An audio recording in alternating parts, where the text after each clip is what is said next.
We are the anchors of Queer News Tonight, and this evening we discuss the queer headlines. Stonewall Museum calls out Visit Florida for their new stance on LGBTQ+ Florida visitors. The executive director says they paid the travel organization to support them, and now Stonewall wants their money back.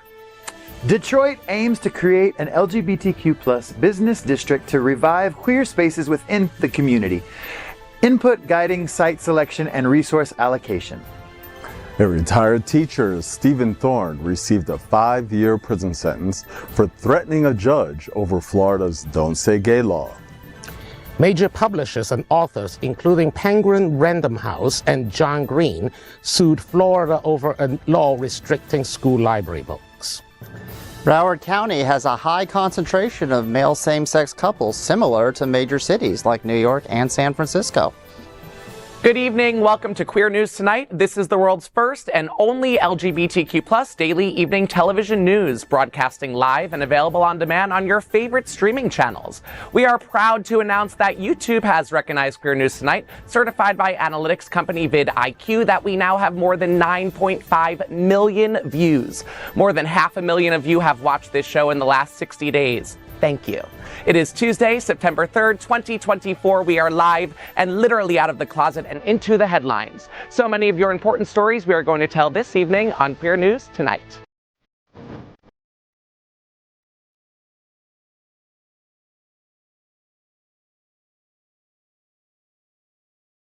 This is the world's first live daily LGBTQ evening news show, literally out of the closet and into the headlines on Queer News Tonight. This is the world's first and only unedited live LGBTQ evening news show. Whatever happens unique in LGBTQ news, you will see it and hear it. Hotspots Magazine Television Network is a nonprofit 501c3 media company in the same model as PBS and NPR, but designed for the LGBTQ+ community. Our mission is to support the 11 pillars of our LGBTQ+ community. We want to inform and educate the key issues of lesbian, trans, Latino, Black, healthcare, seniors, students, faith, social justice, business, and queer culture. Help us support our community. We are part of one of the largest LGBTQ nonprofit media companies in America, Hotspots Magazine and Happening Out Television Network. In 2024, our magazine is celebrating 40 years of the LGBTQ experience, and our television news, talk, and entertainment show support our mission to educate LGBTQ and the broader community. Let's meet tonight's anchors at Queer News Tonight. Let's welcome back anchor Paul Thomas. He is currently a member of the LGBTQ+ Advisory Committee to the City of Miami Beach, on the board of directors for the Point Foundation, and on the endorsement committee for SAVE, just to name a few. Good evening, Paul. It's so good to see you. How you doing? Good evening, everyone. It's really nice to be back up here again. Yes. Let's welcome back anchor and friend of mine. Everyone's a friend at the table, to be fair. But Matthew Darren is here. Matthew is an accomplished musician, performer, and producer. He does it all. He was a contestant on season 10 of American Idol, and his company D-Rock Productions curates some of South Florida's favorite musical events and concerts. Welcome back, Matthew. You've been at the round table quite a bit in the last few days. I know. You've had me here the whole weekend, basically. Yes, that's your seat now. We're going to put your name on the back of it. Let's welcome anchor Dr. Bobby Huen. He is a certified civil and family mediator and founder of BH Conflict Resolution Services. From Hong Kong and having grown up across the world, he can offer a queer global perspective on current events. Welcome, Bobby. It's always a pleasure to see you. Thank I feel like I don't get synced up with you enough at this table. Well, hopefully God. this month we'll do better. Yes, absolutely. And finally, let's welcome back Harrison Davies. He is a level 10 Google local guide whose contributions have amassed over 600 million viewer followings. Harrison is well known in the community for using this platform to give hundreds of small businesses a voice and exposure in the greater South Florida region and beyond. Welcome, Harrison. You've got some news to share with us. What's going on this week? What's happening? Well, from a brick and mortar standpoint, you know, and a movie fan, Greenwich Studios in North Miami, which was the more or less the only remaining working film studio in South Florida, is going to be celebrating 40th anniversary of Miami Vice on September 11th. It's a North Miami event, and we did receive word this morning that series regular and Oscar nominee Edward James Olmos will be in attendance. Ooh, there's a lot of celebration. Yeah, there's a lot of celebration. News right at the round table. Daisy Duke shorts. You are supposed, if you attend and you RSVP at scottgalvin.com, should be wearing your best Miami Vice attire. Miami Vice attire. Hold my arm. Yeah. I don't know where my white linen suit is. That's after Labor Day. Yeah. Yeah. Well, That's it's Florida, fantastic. though, so it doesn't really matter. Go with pink. Yeah. This sounds like fun. And of course, this is tonight's lead anchor, Eric Restivo. Eric is well known for DJing at some of the largest clubs in West Hollywood and has had residencies in LA, P-Town, New York City, and now Wilton Manors. Hey. He is the television host of The W Boys, focusing on LGBTQ plus love for entertainment, broadcast Fridays, and then on demand. Welcome, Eric. Thank you so much. We are the reporters for Queer News Tonight, and this evening we begin with the queer headlines. The LGBTQ plus community in South Florida and across America is diverse. Our community across the world is vast, and here are the bullet points of the Queer News for Tuesday, September 3rd, 2024. Queer News Tonight is excited to announce a series of historic live broadcasts from Europe during Munich's Gay Oktoberfest. 7 historic broadcasts will begin on Tuesday, September 16th at the famous mountain that opened the Oscar-winning movie The Sound of Music with Julie Andrews. Queer News Tonight will broadcast for the next 2 weeks from Munich and Gay Days at the Oktoberfest Fairgrounds. Broadcasts will also take place in Innsbruck in Switzerland, Bolzano, Italy, and at Disney's Gay Castle in the Alps Neuschwanstein, where Bavarian Mad King Ludwig had his secret gay life. Join us for these special broadcasts with Al Ferguson, Faye Watt, and Darrell Watkins, and many, many more. First, this evening, let's queer up breaking news for South Florida and Florida. Stonewall Museum demands money back from Visit Florida and Dana Young over LGBTQ plus changes. Queer News Tonight was the first to report Visit Florida's decision to quietly remove all LGBTQ tourism content from its website. Visit Florida is one of the largest and most important tourism organizations in the world to promote tourism to Florida, except now to queer people. Stonewall National Museum's executive director Robert Keston has sharp words on Visit Florida's executive director Dana Young. Last week, she finally broke her silence, saying she was just following Florida directives. Now he clearly says they want their nonprofit money back. Stonewall National Museum has a $475 annual membership to be a part of Visit Florida's mission to attract LGBTQ plus visitors across the world to come to Florida.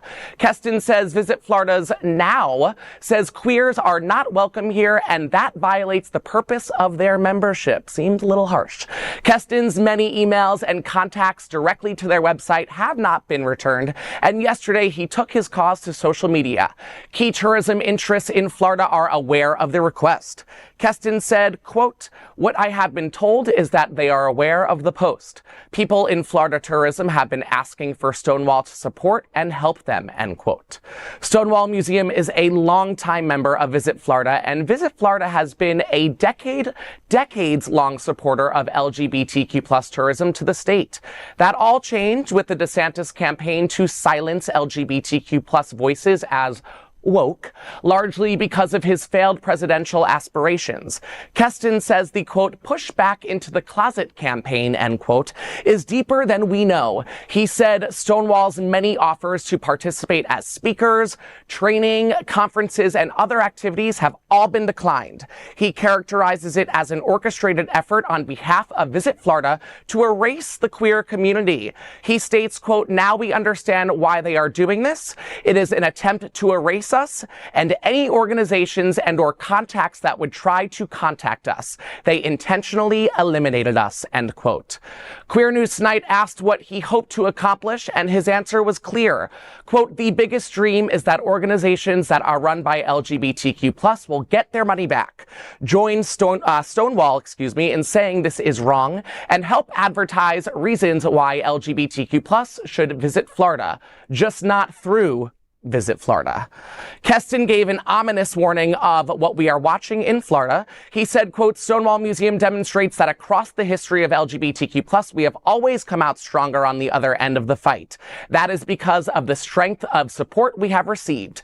This new strategy is limiting the success of being able to come out stronger, and that it doesn't happen again. We have lived in our own bubble now for so long, we do not know how to respond to these new types of attacks, end quote.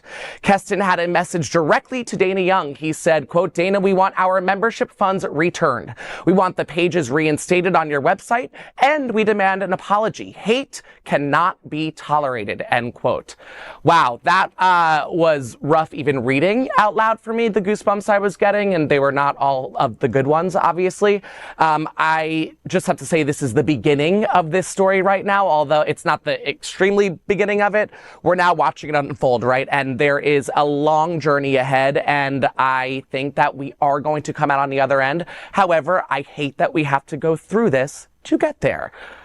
I think, you know, this story disturbs me in so many ways, but one thing that he said is, I don't think people understand the depth of this. There is a national movement to erase us. Correct. In Project 2025, we are erased. All of our protections are erased. They have already started running this playbook in other states, in Wisconsin and other states, where they're trying out things to see what they can get away with. Right. This is just an example of, like, let's do this and see if we can get away with it in Florida, where there is a huge LGBTQ population. The only way we get to the other end is by us standing up like we did in the old days and not tolerating this. This is completely unacceptable, but it's not a game. She said, I'm just following the directive of the state. Right. The directive is to erase them. Oftentimes when I sit in these different meetings, people talk about the LGBTQ financial impact, right? They like to bring these numbers out. Oh, we bring $1.4 billion into the economy. This is showing you that they don't care about your $1.4 billion. They want you gone. These belief systems are bigger than being on tourism. And we as a community need to get it together. And if you know people in this community who are voting for those people, because there's a lot of people in our community voting for DeSantis and other people like him, right, you need to have a long talk with them, because this is not a joke. This is very, very serious. And there's only one way on the other side. It's to fight together as a community. That's how we always won. These, like you said, I actually was going to mention Project 2025 too. The idea that they want to erase us is not new. It's been ongoing since the Trump administration. They want to erase LGBTQ plus people from every aspect of public life, essentially shoving us into the closet and say, shut up, you're now a second-class citizen, and if you come out, we're going to punish you. That's right. They are, and this is fascism. We are just the first easy target. Women and LGBTQ people are just the first round of easy targets. They don't want to say other parts out loud, but we all know that racism, anti-Semitism, you know, or the ableism and all the other stuff is just coming down. Oh, this is just a distraction for all of that. Of course, we're just the easiest, you know, pick right from us. The Moms for Liberty stuff. I mean, these people are already implementing Project 2025 before. He was ever, the other guy will ever be elected. And even if he is not elected, they'll still try to work on the state level in order to erase our community. Read a book called Nation State. It's already written how they turn each state in the United States into its own little country. And the tech companies run it.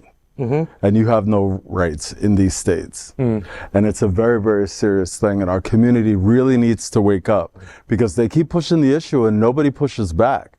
I've seen now John Trentella made a post, and now this gentleman made a post. That's it. No one else has said anything. We should. All these Florida tourism. Silence is just as bad as being on the other side. All these Florida tourism coming that love for us to come and throw these big events and take our money. Why are they so silent? I'm glad that Robert did speak up, and what he and his team do at the museum is pretty incredible. They just did a reenactment of Stonewall. They do a lot of things, and the one good that you could possibly take away from this is that our local community will know that there is a Stonewall National Archive Museum here, based here in the Fort Lauderdale area. For now. And we need to support that, exactly, for now. And we need to support that because history will repeat itself if we don't stay, sharp. Right. That's right. Well, next, let's queer up business. Detroit is modeling an LGBTQ plus business district like Wilton Manors. Detroit is making strides to establish an LGBTQ plus business district, aiming to fill the void left as queer spaces have diminished. Kevin Hurd, founder of the Detroit Regional LGBTQ plus Chamber of Commerce, noted the city has lost many of its LGBTQ plus venues since the 1970s and 80s. Now it's just down to 8. Unlike cities with established gayborhoods like Wilton Manors, Detroit lacks a dedicated LGBTQ plus hub. A gap Hurd seeks to address. The Chamber launched a survey in collaboration with the City of Detroit and LGBTQ plus research firm Community Marketing. The survey is to identify the most queer-friendly areas in Detroit. Hurd said the Chamber will be able to prioritize resources and services, highlighting that the survey results will guide focus groups and site selection for the district. So far, over 1,000 people have participated. Once the location is chosen, the Chamber will start a capital campaign to buy properties for queer businesses. The ambitious plan could take up to a decade, but the goal is to acquire the first parcel by 2026. Everyone here in Wilton Manors wishes our northern neighbors in Detroit all the success in the world. What a great story to have right after the last time. You know what I mean? Like the dedication to queer business, to queer community. It's amazing. And we've got some amazing performers here in Wilton Manors that actually hail from Detroit. Do we? Uh-huh. Miss Bouvier. Really? Yes. And Jeez. Miss Natasha Ricketts. She's one of the top. I know. Both of whom will be joining myself and Eric Restivo on September 12th next week at Pride Fantasia. If you haven't got your tickets, get them quickly. MatthewDarren.com.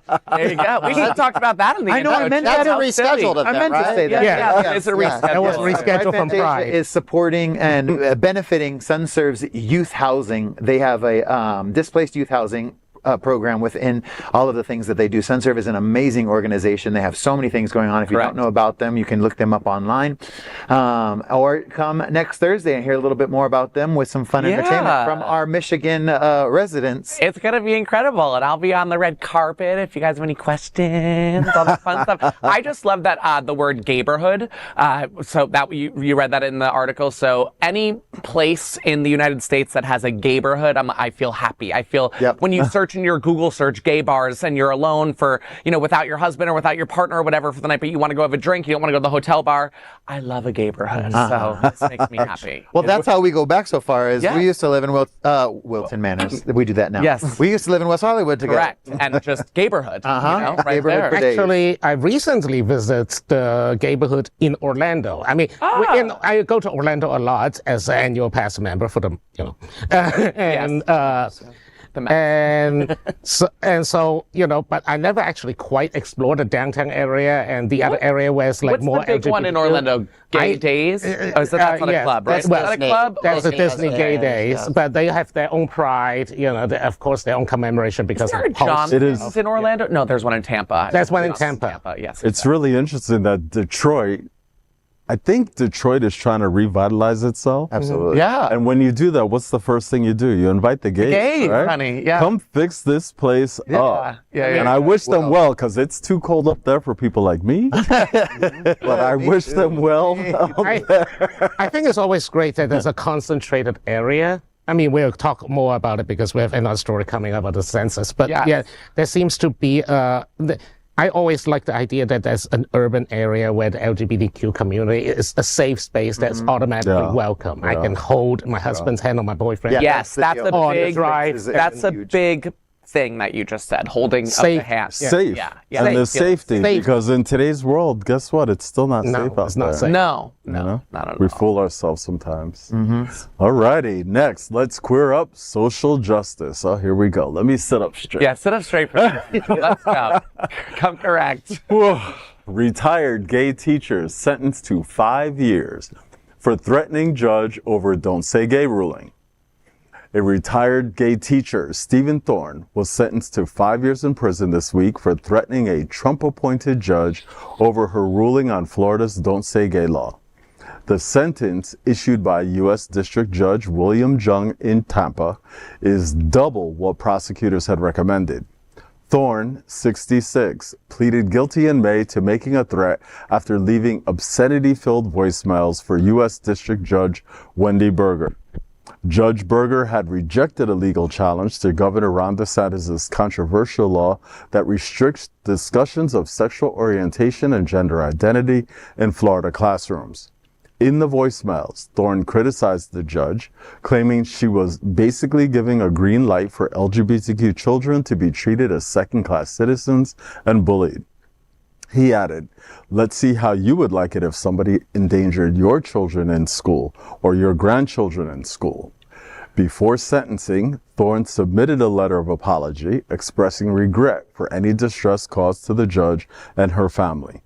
He mentioned that his son is gay, explaining that this may have contributed to his emotional response. Despite Thorne's apology, Judge Jung was firm in his decision, sentencing Thorne to the maximum penalty.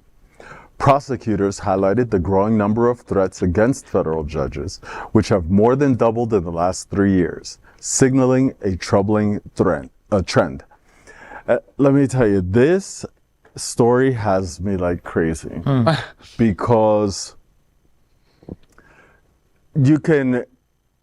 first, people have to know who their judges are. Our elections are coming up.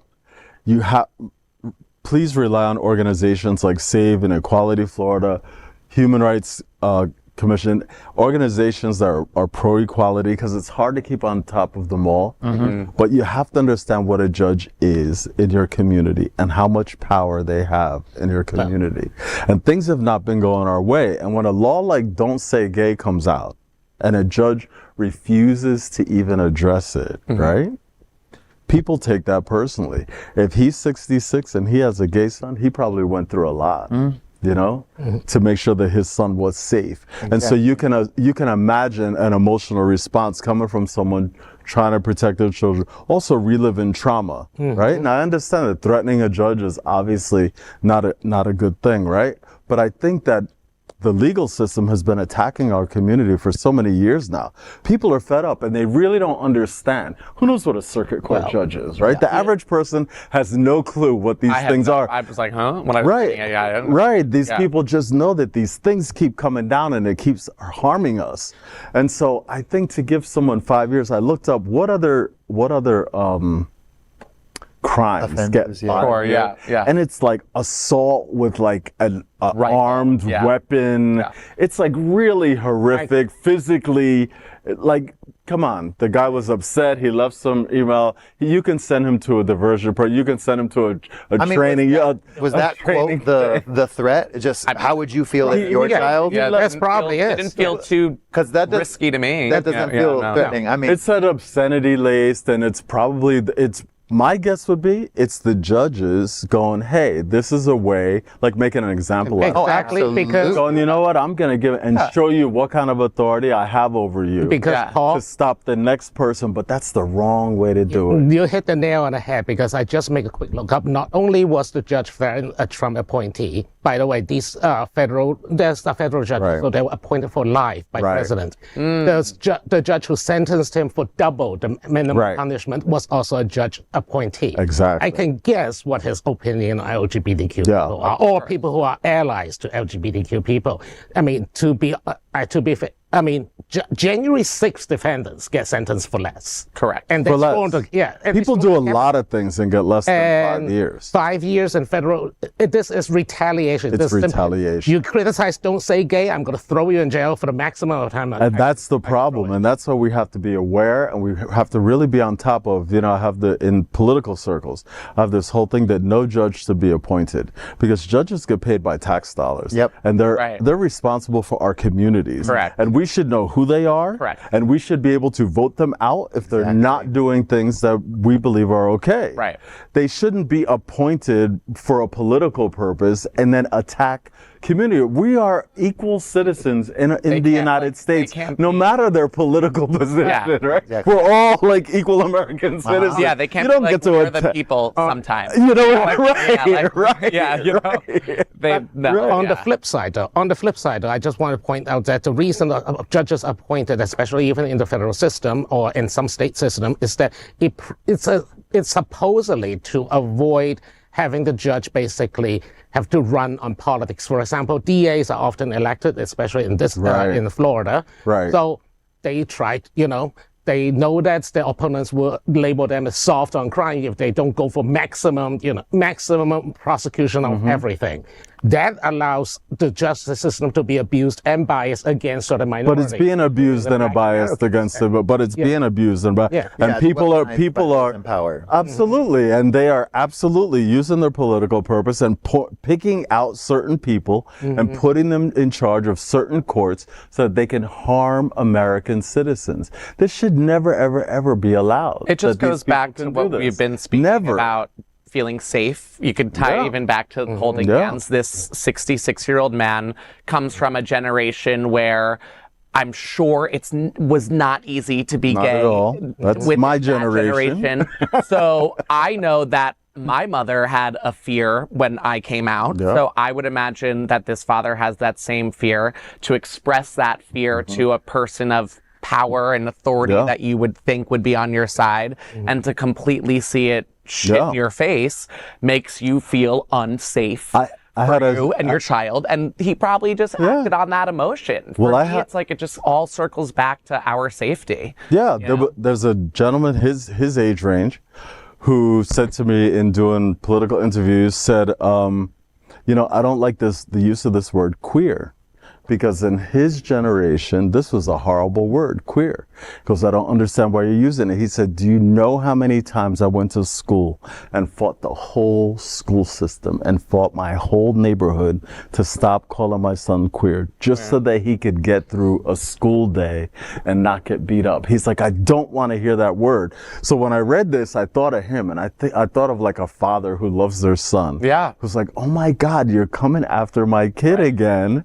And they're reacting. That doesn't deserve 5 years. I looked to see if there was an appeal or anything put in yet. I have not been able to find anything. I'm sure we'll follow it. Based off of those two quotes, makes no sense, because I don't see a threat. I see somebody trying to align themselves and say, look, we're similar on this part of the story. So that's just mind blowing to me. You can, it's freedom of speech, right? And if you're a public servant with a phone number for civilians to call in and air their grievances, then that's kind of part of the shtick, right? Was the voicemail the smoking gun in this? That was I would guess. I said multiple voicemails with poor language, obscenity. But I mean, we had 5 years. We had a president who didn't know how to keep his mouth on the camera, so or where to keep his hands.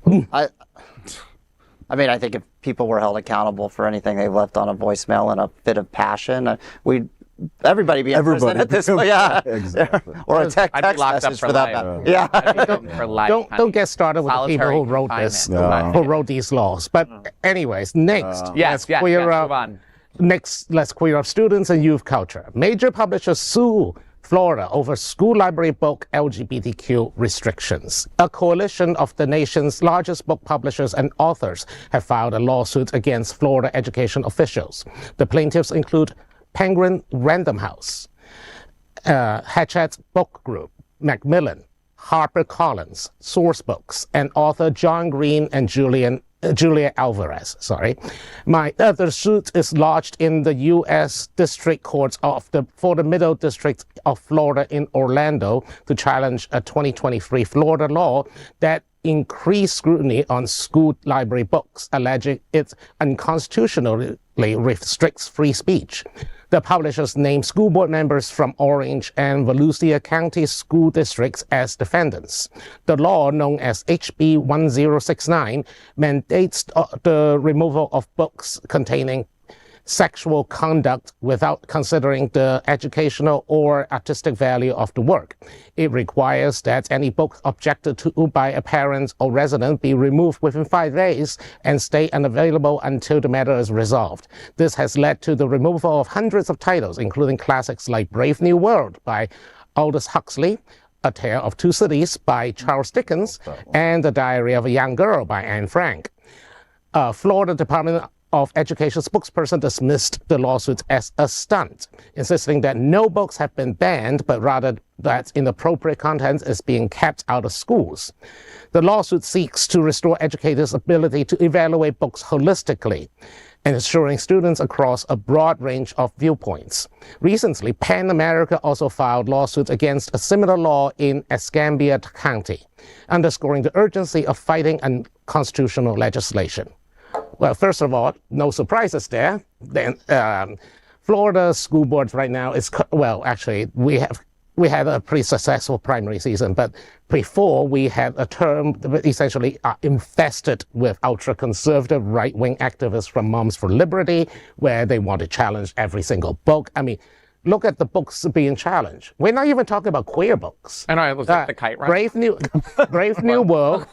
Brave New World is about, you know, it's about a diopsian future where the rulers enforce groupthink and enforce you know, don't criticize the leadership, you know, don't believe what you see, believe what you hear, which is basically the Fox News model these days.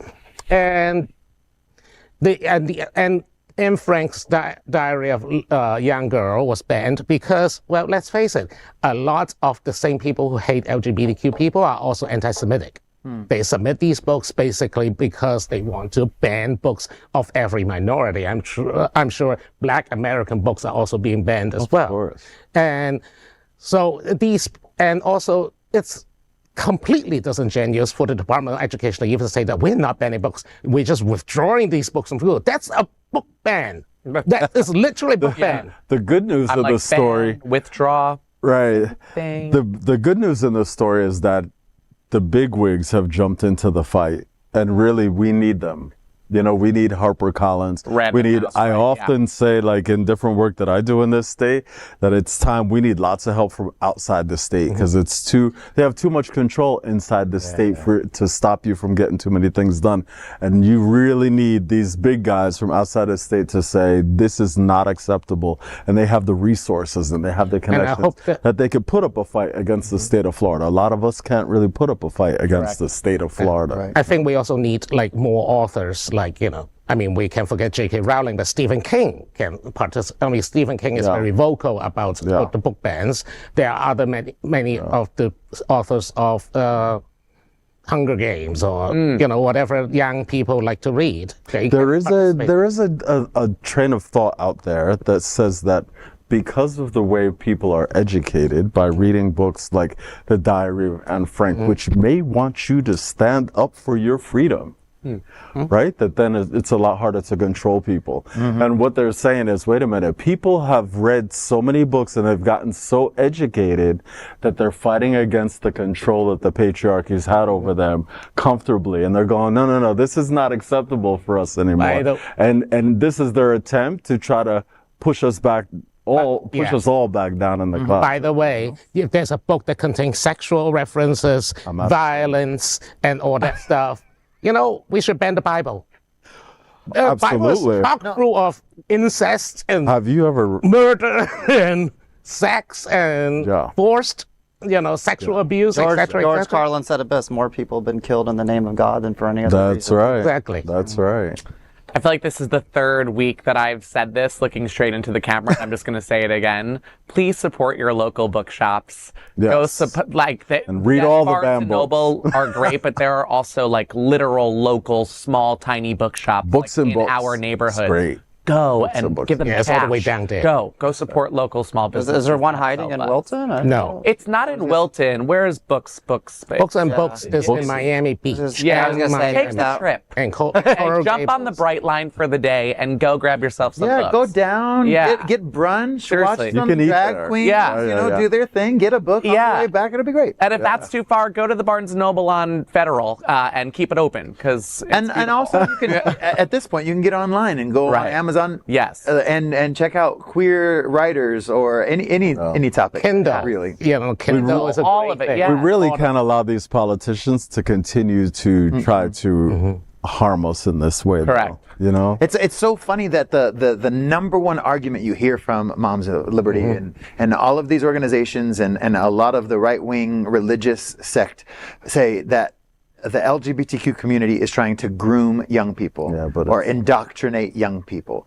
And as a pastor's kid growing up, and as someone who was raised in a religious educational system throughout my entire educational career through college, like indoctrination, allowing a child to open their mind to different trains of thought and ideas and different cultures and experiences that are out there is not indoctrination. That is allowing them to become a critical thinker and somebody who can decide for themselves what they believe is correct. But that's to limit them to one specific doxology is indoctrination.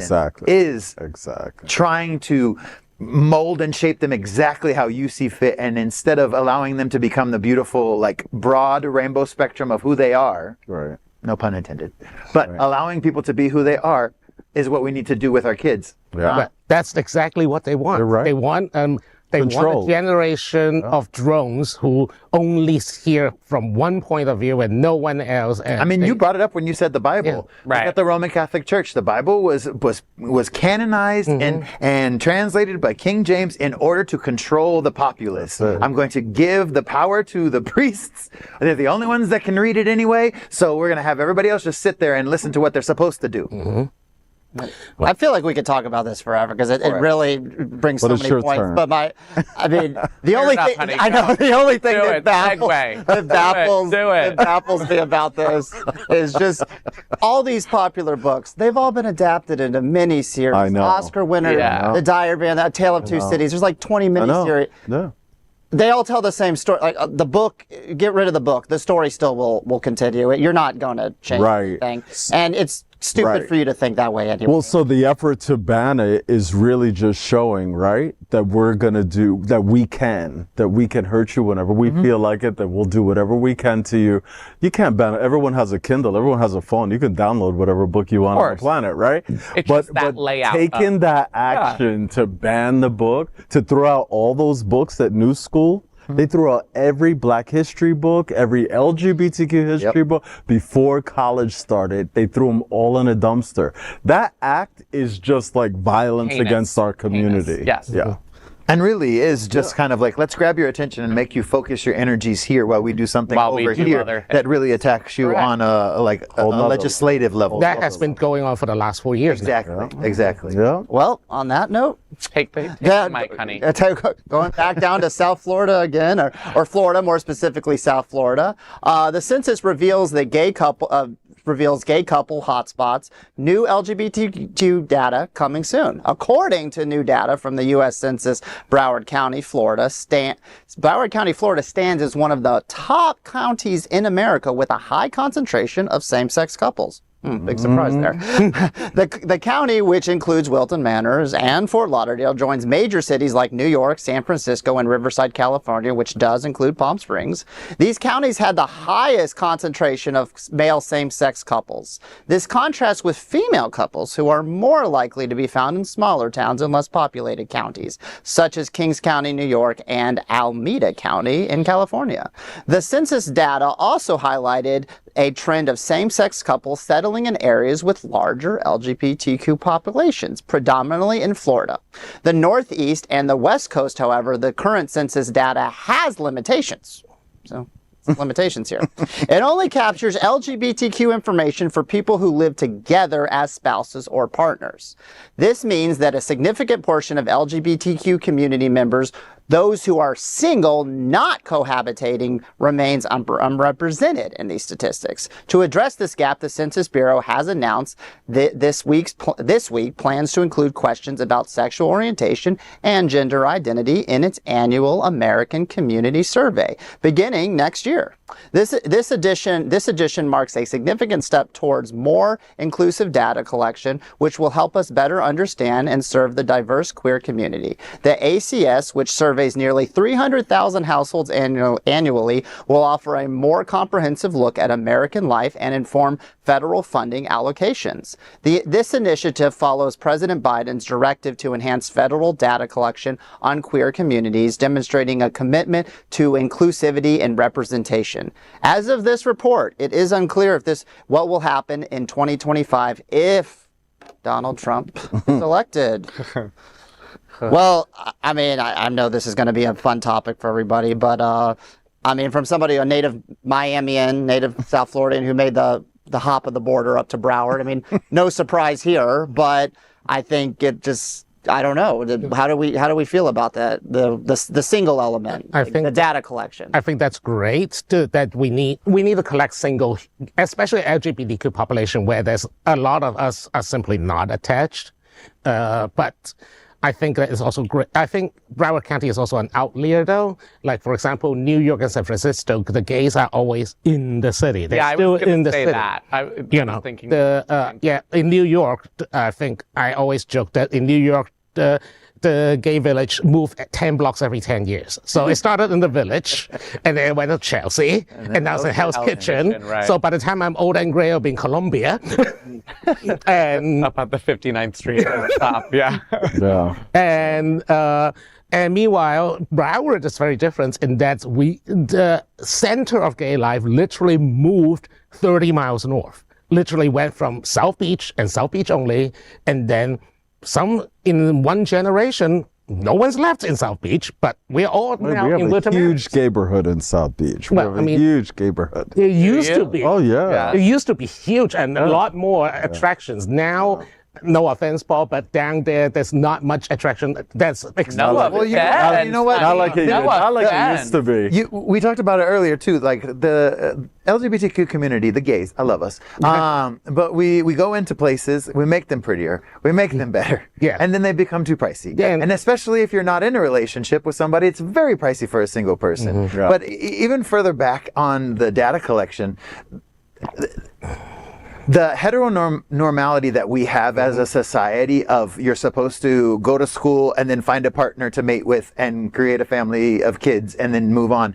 That is something that was constructed for us as well. Like that is not something that we need to adhere to as any free citizen.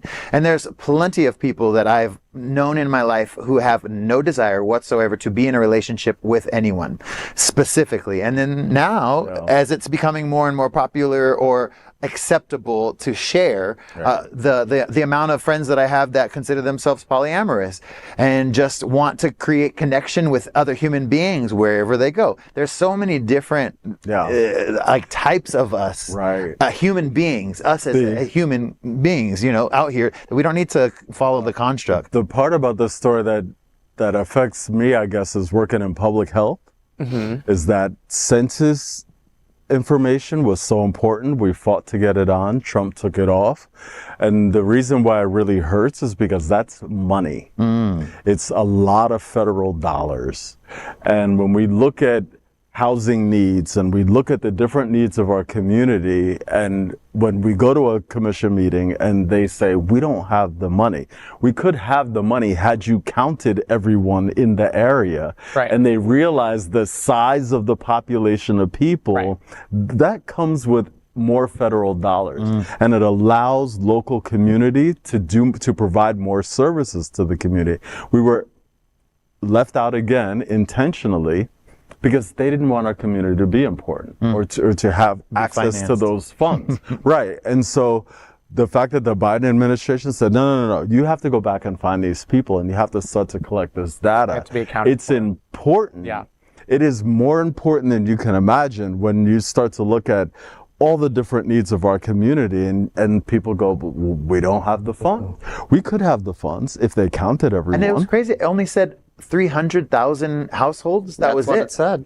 I mean, if you think about that alone in itself, that's such a small percentage. Well, that's actually a statistical sampling. I mean, just like the U.S. Census itself, these surveys are carried out based on a sampling of data. and then they extrapolate that data to figure out what. Which is why the representation needs to be there even more so. Even more again. so. And your votes matter. I mean, I know that we have been repeating those 3 words now like 1,000 times in the past in this year, but your vote matter. Voting the right party and the right person and your right representation. For your own rights. That's right. So you're not made invisible. Right. Yeah, exactly. And underfinanced. And young people, you do not have to vote the way that your parents vote. I can tell you this, I love my mom to death. She and I don't agree on everything politically, but when I was in college, I used to feel like I'll just ask my mom how she voted on everything, and then I'll go to the poll and fill out the same answers because I trusted her. And that's wonderful. But at the same time, if you find people around you that don't align with your belief system, then feel free to educate yourself. You have so many things at your fingertips. Look at how your friends are impacted. Look at the people around you. Look at the people who you don't know and people who are different than you, and then make a decision for yourself. It's very important. And one other safety feature that you bring up, very well, so one of the safety features you bring up is a lot of people who are new to this country, maybe their immigration papers haven't finished out, they do not want to fill out census data because they feel like they can be tracked. And so there really has to be an effort. There really has to be an effort, right? But if they fill out something from the government, when you come from a fascist country where the government's really in control, you don't want to fill out anything from the government, especially if you're here illegally or temporarily or whatever.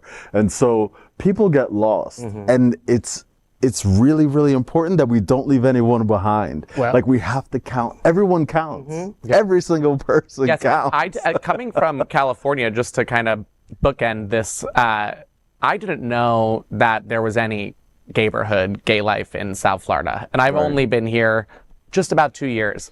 So for that fact, we need to do better, South Florida, because it's hard to believe that we are now amongst the numbers of some of the cities like San Francisco and West Hollywood, because it just doesn't seem like that in real life. If you've ever been to West Hollywood and if you've ever been to Wilton Manors, and that's not a dig at either one, but I am saying one feels, I mean, there are places 15 minutes north of where we are right here where I don't feel like I can hold my husband's hand. There are not places 15 minutes north of West Hollywood. That's right. So that is a major statement right there. And access to things. We should not veer far away from keeping Florida as safe as it can be, because it's still a little rough around the edges. Absolutely. Yeah. And access, right? We're always number 1 or number 2 with HIV transmission. And it's always about, where do you get the money? We're having a huge problem with housing. Where do you get the money? Like, these things are super important. So who you vote for matters, because Biden's administration is out making us visible again and going, go back and find those people and get them on this data so we can provide federal funds and we can start to bring relief. That's right. It makes a difference, you know? This could be a whole episode, but Matthew, I'm going to make you segue us here. I'm just enwrapped. No, I understand. This man has me. I'm totally tip of his fingertips in the palm of his hand. Like, teach me more. Tonight's podcast is presented by viewers like you who are going to vote, right? They're not going to let us be on the generous support by Visit Lauderdale. Oh, everyone under the sun.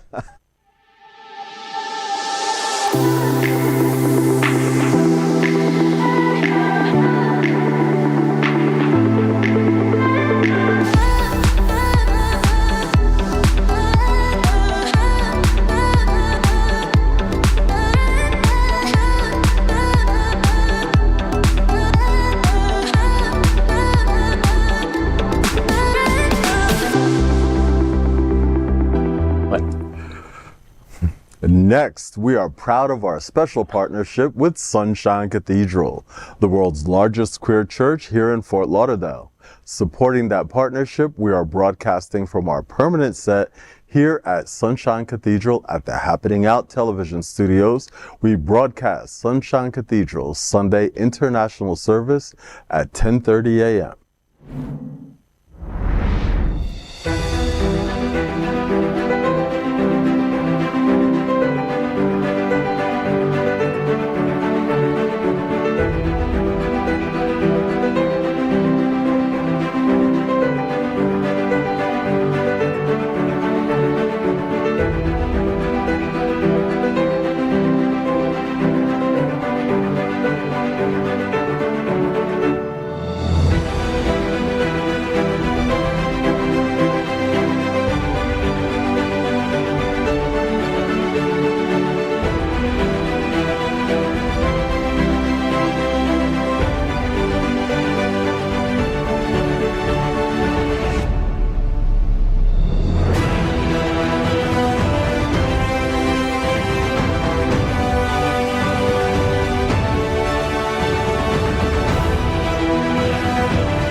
We finish tonight's Queer News headlines with a segment we call LGBTQ+ 1 Minute News. LGBTQ+ 1 Minute News. Let's queer up gay culture. Strictly Come Dancing to exclude same-sex pairings for upcoming series. The BBC's popular show Strictly Come Dancing will reportedly not feature any same-sex dance pairings in its upcoming 22nd season. Upcoming in its 2022nd season, marking a return to its, quote, traditional roots. The show was the inspiration of America's Dancing with the Stars. This decision comes as the show, which is celebrating its 20th anniversary, seeks to move past all the recent controversies. A source close to the show indicated that the change was driven by a desire to appeal to all its viewers. Despite the BBC's aim to appear inclusive and progressive, the producers acknowledged that not everyone is going to like same-sex pairings. This will be the first time in 5 years that Strictly Come Dancing will not include same-sex pairings. I've never watched Strictly Come Dancing. I have watched Dancing with the Stars. I don't know if I've ever really considered the same-sex pairings as something I needed representation in. If I'm being honest, I just always was thrilled to see LGBTQ representation, period. Do you guys know the show Schitt's Creek? Yes. Mm-hmm. So you know how in the show they didn't explain anything? Like there was no explanation of you're gay, you're a lesbian, you're black, you're white, you're a tiny person, you're a giant. That's how I wish everything was like in real life. Mm-hmm. Like if they wanted one season to have a same-sex couple just because that was the talent they were looking for that season amongst the other straight couples, fine. You know, I mean, it doesn't need to be so trumpeted in my face. You know, I just want it. I want to see it on my screen in any capacity, but I don't need it to be like a one-time drop-in like Pride every June. Like just make it all the time, you know? Yeah. So what did David say? It's not the he's label, like, it's more the wine. White wine and red wine. It's not the label. It's the wine. Yeah. The sad part is that it sounded like, from what we read, that they did have same-sex couples yeah, and for then 5 they years. took it back. And the whole point of that is really to get this in people's living rooms who aren't exposed. Exactly. To get them so used to seeing it that it doesn't become an issue, to make other people in those communities safer. Like if you live in a place like Weston and you're like, oh my God, I can't go outside and be me, but I can sit home and watch this show and be okay. It's super, super important. I'm really disappointed that they said they want to make it so that everyone can. Yeah, and it's like, but you just cut people out. So right. how's so that people who don't like watching? Yeah, you prioritize them, right? The ignorance and the hate. Right. It's like, no. You have to bring that back. It's too important to take away. I would rather the selection to be more organic than just like we need to have a black couple, a white couple, right? As opposed to a box you're checking. Yeah, I mean, a tokenism is no way to live. Correct. You know, Agreed. LGBTQ 1 Minute News. Let's queer up drag culture. Bob the Drag Queen. Now, Bob the Drag Queen I like. Joins Queerest season of The Traitors with Alan Cumming as a host. Bob the Drag Queen, the season 8 champion of RuPaul's Drag Race and star of HBO's We're Here, is set to compete in the 3rd season of The Traitors. The drag star revealed on the Sloppy Seconds podcast that her friend and podcast co-host, Monet Exchange, has been instrumental in preparing her for the show's cutthroat format. The Traitors, hosted by Alan Cumming, challenges contestants to manipulate and deceive one another with the aim of avoiding elimination. This season promises to be the queerest yet, featuring not only Bob, but also other queer icons like Trishelle Strauss, excuse me for not saying your name correctly, from Selling Sunset, and Lord Ivar Mountbatten. Season 3 is likely to premiere in 2025 on NBC's Peacock.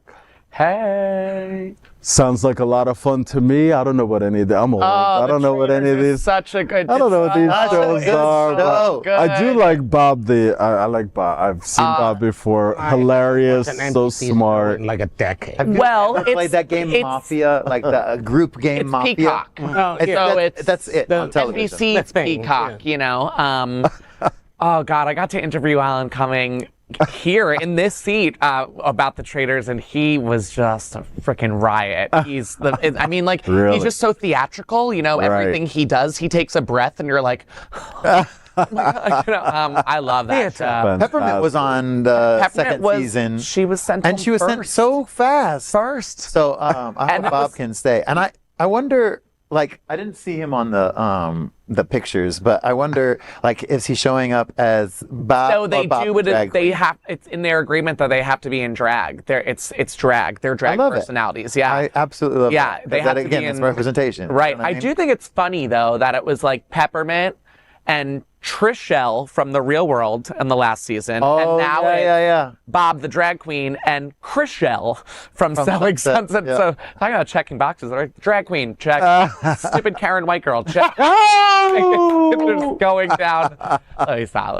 The real world is a thing still? But say it again. Is the real world still a thing? So they She do, went on you know, the the challenge. challenges. Oh. Yeah, she's like one of the MVP. like both shows have been dead for a long time, so like they still do the challenge, which makes no sense. They still do the challenge, and it's still like those same 6 people, Really? like, from Oh, yeah, God. yeah. They just basically do that for a living now. But yeah, no, watch the Traitors. Even if you don't enjoy reality television competition series, watch the Traitors. There's a level of production value There you that other go. shows don't have. LGBTQ plus 1 minute news. Let's queer up the world view. Matt Barr's book, A Long Story: Life with One of the World's Largest Penises, will break stereotypes. Matt Barr, believed to have the largest penis in the UK, is sharing his story in a new book titled A Long Story: Life with One of the World's Largest Penises. The book will be released early next year. Gay Twitter had a huge amount of comments on the new book and gay discussion on the size. Barr has been open about his size since 2022 and aims to challenge stereotypes. Barr, who is often told he should do porn, disagrees with the notion. I also agree to disagree with that. Rather, he says, quote, in the grand scheme of things, it will cause you issues if you're my size, so be careful what you wish for, end quote. Currently an ambassador for male sex toy brand Fleshly, which caters to men with larger anatomies, Barr encourages embracing body diversity. He also hopes his book offers a hysterical look at an unusual life and a fascinating in-depth dive into how much size really matters. In case you're interested, his size is reportedly 14 by 8.5 inches, and we've done the legwork here at the round table. That's kind of big. At Queer News Tonight, we report all the news that is fit to print. Well, I will say this, as a lover of the male anatomy, too much of a good thing is not always great. Just saying. What, boys? Anything? I mean, the teleprompter is not even 14 inches. No, 14 inches is basically, think of it as a Lego pad. Lego pad is 14 inches long. So it is as long as a Lego pad, and if you roll it up to the diameter, which is about 8.5, so a rolled up Lego pad. You know, the thing you clean your toilet with? It's like that. Like that long thing that you clean your toilet with. What do you call that? Toilet cleaner? Brush? A brush. I don't know. Yeah, it's like Honey, that. I don't think we should actually likening call those someone's two- schlong and toilet brush. Size. Okay. Size. Okay. Really does matter.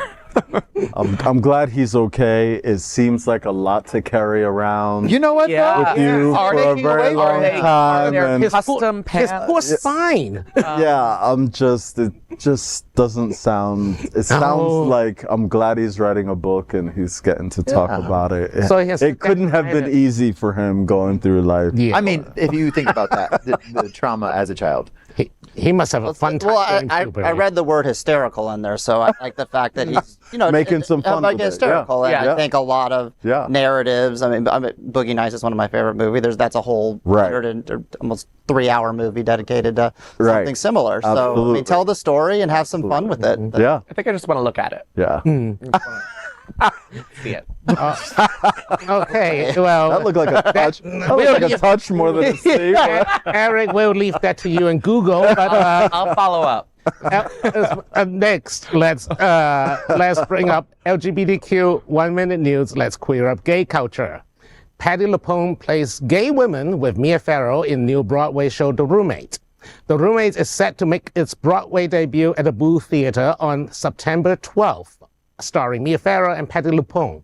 Written by Jen Silverman and directed by Jack O'Brien, the play centers on Sharon, a Midwesterner played by Farrow, whose life is turned upside down when Robin, a lesbian New Yorker portrayed by LuPone, moves in. Their contrasting personalities led to a journey filled with secrets, surprises, and an unexpected bond. In an interview this week, CBS News Sunday morning correspondent Seth Doyen, sorry about the name, gave us a glimpse of the chemistry between two women. We see Mia Farrow praising LuPone, saying, quote, "If I had 1,000 hats, they'll all be off to Patti LuPone," end quote. While talking about their bond, LuPone humorously says, quote, "I am pepper, she's sugar, or agave, or honey, and I'm paprika." The Roommate is a comedy about a New Yorker portrayed by LuPone who moves to the Iowa home of Farrow's character. Secrets and surprises abound. I'm gay. Oh, you.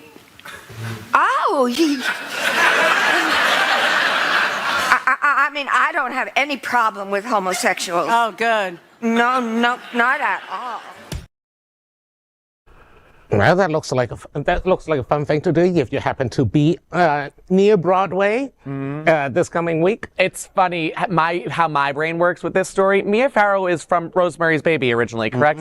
So they just released the trailer for the prequel series starring Julie Gardner from the Ozark, and she's going to be playing Madonna in the biopic, and she was the Anna Delvey. She's really great. Oh, okay. They're doing a prequel series of how Rosemary came to be, and she's playing Rosemary now. So it's so funny. Mia Farrow on Broadway, that's happening. So my brain. Mia Farrow's having a little resurgence, but they're both fantastic, right? And it's like it's incredible. It's got to be a great show. Patti LuPone is like a huge, amazing, amazing. Yeah. If you're not in New York on September 12th, I'm just saying that there's also Pride Fantasia where you could see another lesbian or gay icon in your local theater. Many lesbians. Many altogether. You know?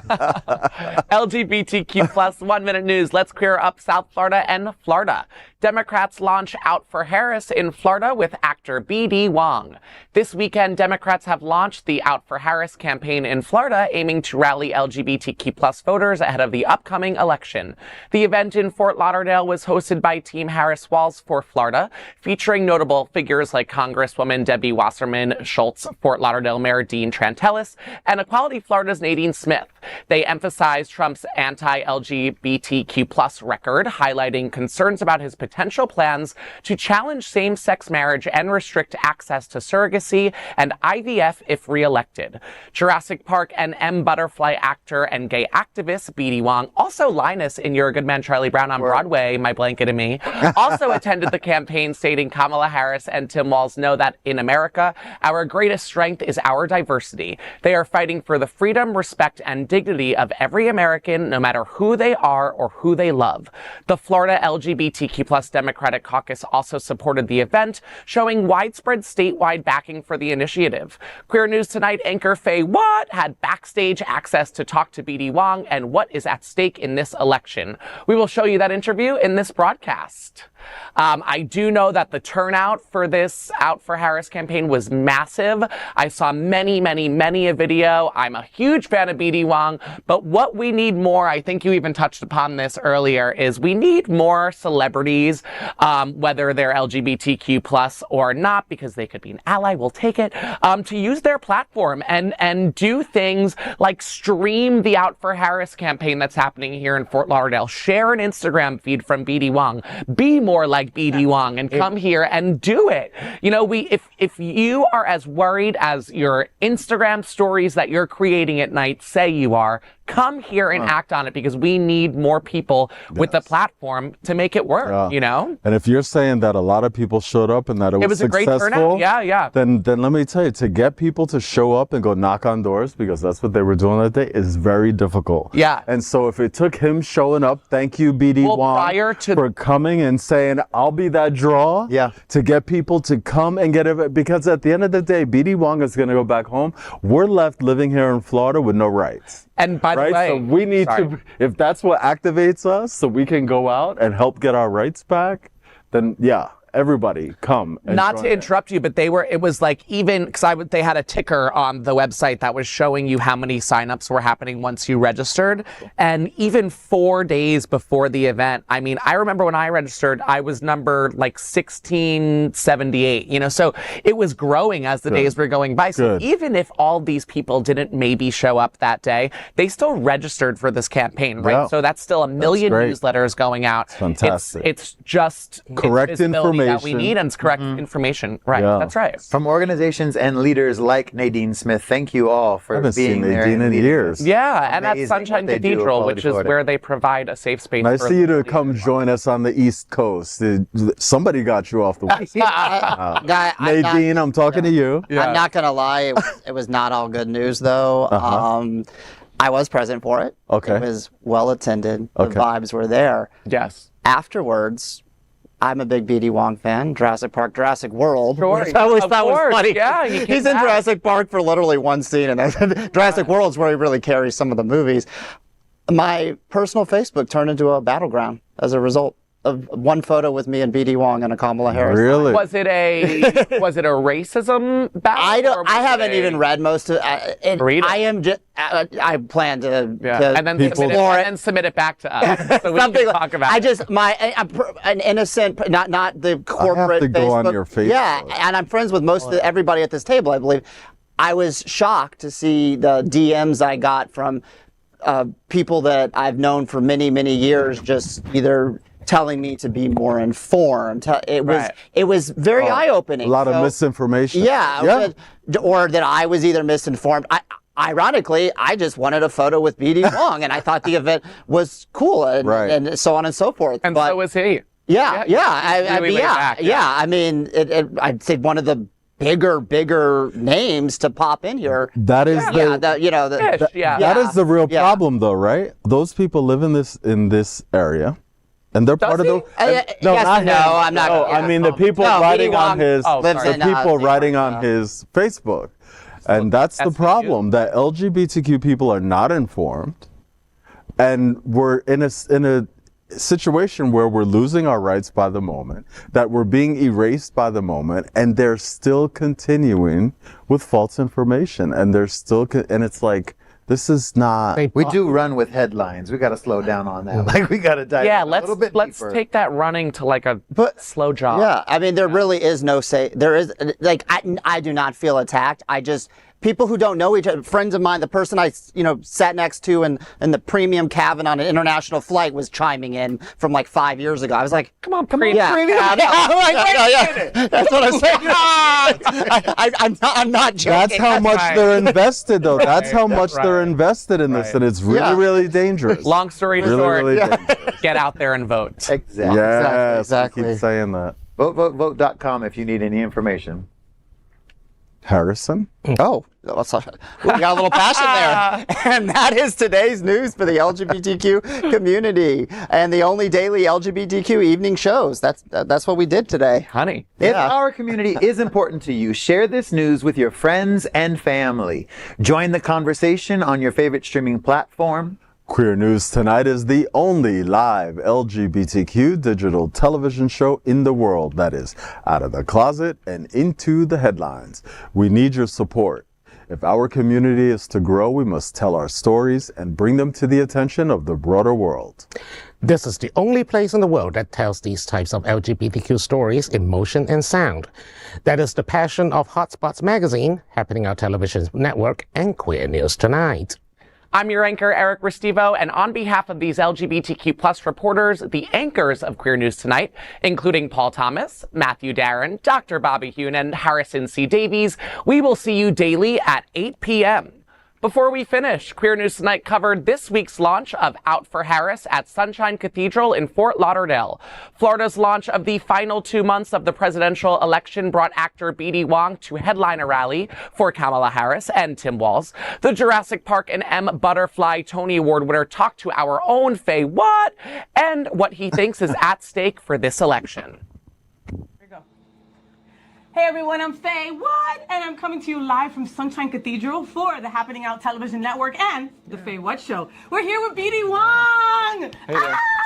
All right, I'm super fangirling because you folks know that I found out that I was gay with SVU. No. All right, yes! Oh. Okay? From Mariska, you From mean? Mariska, Oh, yes. no. Of course. So She turned you. She turned me through the screen. I went to Italy and they were giving SVU in Italian. I don't know Italian, BD, but I was watching it and I was all involved. Oh, I so love it. just to have you here next to me means so much. Thank you, thank you, thank you. Of course. So BD, we're here and it's Out for Kamala. We're here It's Out for in Kamala. South Florida. You know, just a couple of weeks ago, a lot of us were somber and not knowing what the next chapter looked like for LGBTQ plus down here. Yeah. I, for one, was deathly afraid. I was honestly afraid. I was going to vote for Biden because that was the thing to do. But then this turn of events happened, and the beautiful Kamala Harris is now going to be, I'm manifesting it, it's happening. She's going to be our next president. Yes, that's right. You Manifest know? it. No, it's already manifested. Yeah. It's already done, okay? And so here we are, out for Kamala, and there is an Asian American man, a gay man, and there is a Latina lesbian. Yes, that's me, and that's you. And that's me. Right? And our girl is going to represent us. That's and we're right. here fighting for her and making sure that that happens. You know, how does that wash over you? It is really a new feeling, right? It is like I've never felt so engaged and so like energized by a person's energy and my trust that they would be looking out for me and did not. I'm not saying that Joe Biden didn't make me feel that way, but the way she expresses it is very contagious. And I'm a San Francisco boy. I grew up in the Bay Area, and she's got a Bay Area roots, and so her presence in my life as a Bay Area person is installed in me, and so I'm really a big supporter of hers. And to feel like she'll take care of all the things that I'm worried about, it's very encouraging. It's just I don't know. I just feel very positive about it in general. And you feel like that resurrection of energy, like with Kamala and with Walz, and like I see young people that are super excited, you know, young folks that were thinking LGBTQ plus young folks. Yeah, for a hot minute I was kind of sad that the young people couldn't just go with Joe and like get with it and like do it, but this is what they needed. Yes. And it happened so gracefully, and Joe plays a huge part President Biden plays a huge part in making that so graceful for all of us to accept and to embrace. And I just think it's great. I think it's an amazing time to be alive. It really is. And so, you know, I'm ashamed to say that I wasn't really into politics until Trump got into office, right? I was one of those lesbians just kind of just going with the flow, right? Then all of a sudden it was, I had to get on board. I had to fight, right? We had to get him out of the White House.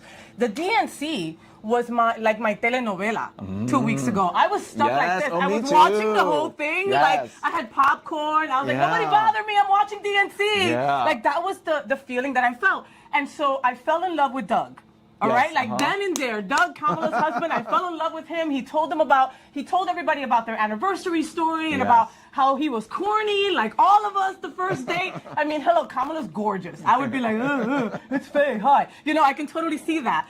And so, but he's so personable, and he makes you fall in love with him. Then I see the video with you and him.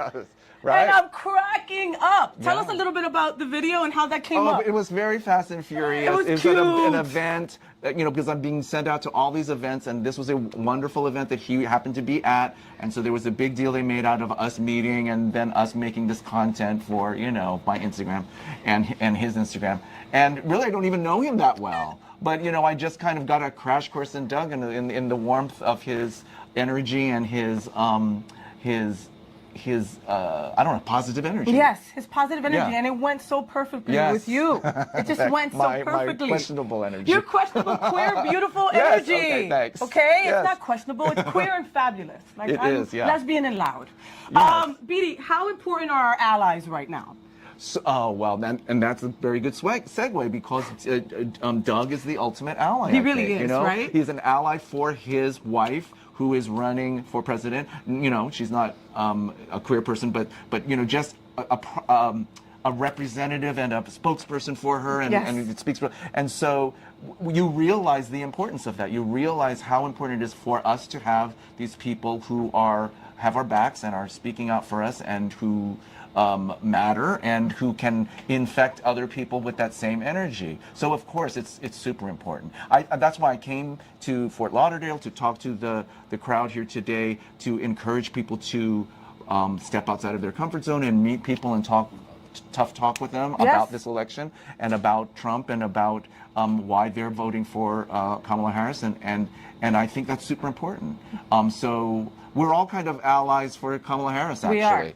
We really are, and I wouldn't have it any other way. No. I love it. You're from San Francisco, and you have the Castro. Well, here we have Wilton Manors. Have you been? Are you going to cruise by before you leave? I have heard. You have to at least do the cruise by. Go by Eagle. If I do, I'll never leave. I'll never leave. If I cruise by Wilton Manors, I'm never going to leave. All right. Well, we're keeping I'll get swallowed up. We're keeping Beatty. By I'm the sorry. eagle. We're keeping him swallowed or loved, however you want to see it. It's Faye What with Beatty Wong. We'll be right back. Like that. Yes, he said it. He did it. He did it. Out for Kamala. Make sure that you cast your vote.